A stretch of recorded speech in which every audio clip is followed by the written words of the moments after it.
Hey guys, welcome to my video. Okay, so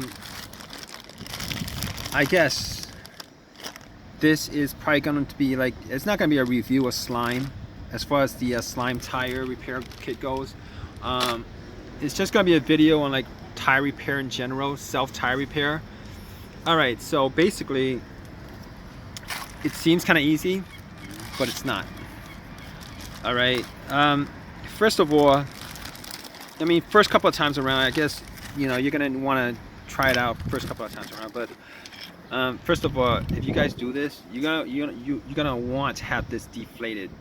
All right, I tried this with the tire inflated. It's not gonna work. You're not gonna get this in because air's coming out. You're trying to poke it through. So, wait. Let me change that up. This will work as far as, you know, if there's air inside, you should still be able to you know, open up the hole. But here's the thing about this.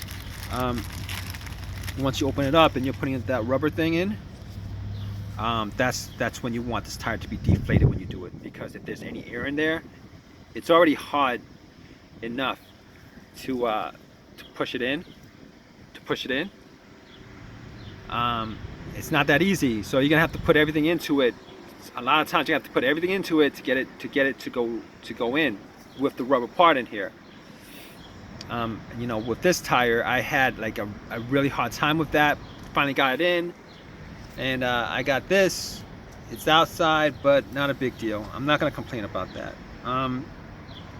But that being said, I'm not gonna complain about that. That being said, you know, it's not a rant or whatever. It's just I'm just telling you guys, just a video telling you guys it's not an easy thing as far as repairing your own tire.